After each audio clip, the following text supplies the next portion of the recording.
What do I always say, Ross? Ross, Astell&Kern never stops making DAPs? Not quite, and never making music sound good? Innovating. I literally say it in all of my review videos. Bruh. Do you now?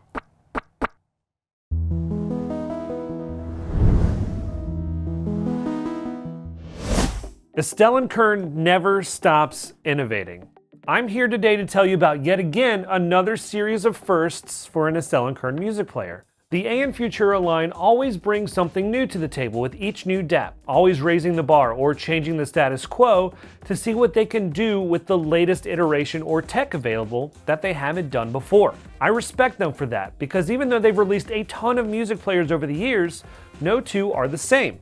The SE300 is no different, offering a number of new things to come to an Astell&Kern DAP. Let's stop wasting time and just get to it.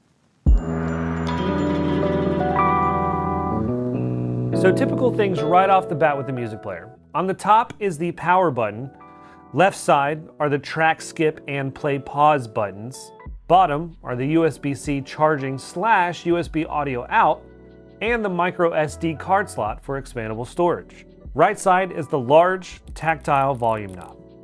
The SE300 sports a gorgeous 5.46-inch 1080p touchscreen. Colors are vibrant, the new UX is superb, and the experience is snappy. The SE300 is made with aluminum and stainless steel. It looks stunning, as all AK players do. The new thing is this right side. Let's take a good look at this. The design theme of the SE300 is stream. Astell&Kern has had curves before, but not like this. It's a stunning piece of craftsmanship and a true work of art. The beautiful curve here juxtaposed against some of the sharpest angles you'll find on a music player. It's just premium all the way around. Go ahead, enjoy.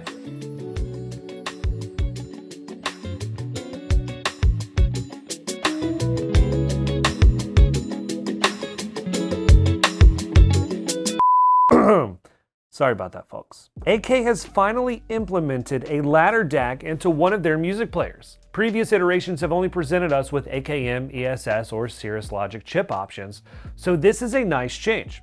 Delta Sigma DACs are easier to implement in a portable music player, but Astell&Kern was up to the challenge of figuring out how to put a ladder DAC into their latest DAP. The R2R DAC, also known as a ladder DAC, arranges resistors in a ladder form and offers natural yet dynamic hi-fi sounds. It is extremely technical and difficult to execute as it requires complex, refined resistor units and hard-to-manage current controls. Despite these technical challenges, and after several years of development and a lot of trial and error, Astell&Kern has successfully created a new analog sound for their innovative DAP lineup in the A&futura series. AK has meticulously selected each of the 96 ultra-precision resistors and finalized the R2R DAC technology. It is indeed a new sound for an Astell&Kern player, at least from an analog perspective. The other new feature in the SE300 that makes another first for Astell&Kern is the dual amp mode switching. Dual amps provide a lot more tonal variation than some might think, and also affects the overall efficiency of the device, which can prolong or shorten battery life based on your fidelity preferences. Let's start with Class A. Class A amplification creates low distortion and natural sounds, which is really great if you're wanting more warmth and musicality without losing dynamics or resolution. Class A is more powerful and also uses more battery, which can shorten the amount of time you'll be away from a wall socket. It's not going to cut your battery life in half, as there are other factors like gain settings, Wi-Fi, Bluetooth, and volume that can also play a role in this. Class A is warmer than AB and can provide a level of emotion and intimacy in your music that Class AB just can't. Class AB, on the other hand, adds more distortion to the signal, but is much more efficient than Class A, resulting in longer battery life for your music player. Class AB is also more dynamic, offering fun and punchy presentations. A lot of times people choose the amp setting based on the genre of music too. Personally, I won't listen to rock on anything other than Class AB. It just provides more energy and fun to the music according to my listening preferences. It's a nice premium feature to have so you can A/B test out to see how it brings out different elements in your music too. The last thing in our list here is Astell&Kern's exclusively developed FPGA. With the new R2R DAC, AK implements their own field programmable gate array specifically for the SE300. They've also included OS and NOS modes, oversampling and no oversampling respectively. OS mode offers partial digital processing that expands the bandwidth of the original signal to offer more impressive details with an expansive sense of space, which also creates crisp and clear sounds.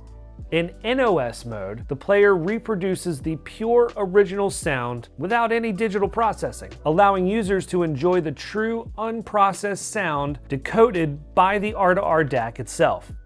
I didn't use OS mode on everything, but it does add a lot to the music, depending on the song, album, or genre. For example, I could not use the OS mode on The Police. Their music is great, but I just think their recordings sound like crap. OS mode did offer some improvements in this regard, at least for me. It's not a fix to make things sound magically better, but it's a nice feature to have and try out on select music.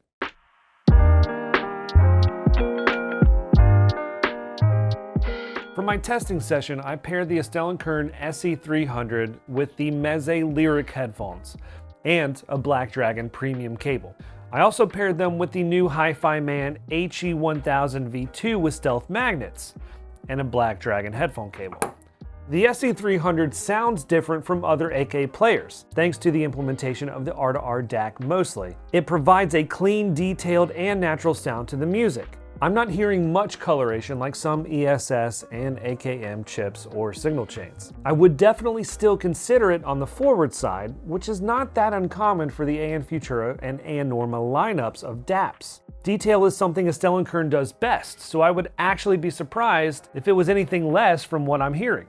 Natural. I'm really appreciating the timbre of the ladder DAC here. Vocals and mid-range for genres like rock and folk are ahead of the instrumentation, but not at the expense of the impact and dynamics of the instrumentation, if that makes sense. Class AB, high gain, NOS mode, and some quality rock and roll sounds crunchy and powerful. It's a great tone overall for distorted guitars. Genres like classical and jazz are especially lovely with the SE300. The Class A amplifier provides a more lush presentation to the music, smoother, and combined with the R2R DAC, it's a really enjoyable listening experience overall. Even at low volume levels, these genres are still dynamic on the SE300, really showing off the natural and uncolored nature of the audio circuit. I'll tell you right off the bat though, that the SE300 isn't going to be for bass heads. The bass is present, it's tight and articulate, but I think lovers of rap, EDM, and more bass-heavy genres might find it lacking. Pairing the music player with a warmer headphone is certainly the way to go in this regard. For those wanting a more balanced tone than some of the ESS or Cirrus Logic chipsets that Astell&Kern uses, the SE300 will please. The more natural timbre and balanced presentation isn't going to have the body and warmth of some of the AKM chips, but it's a happy medium.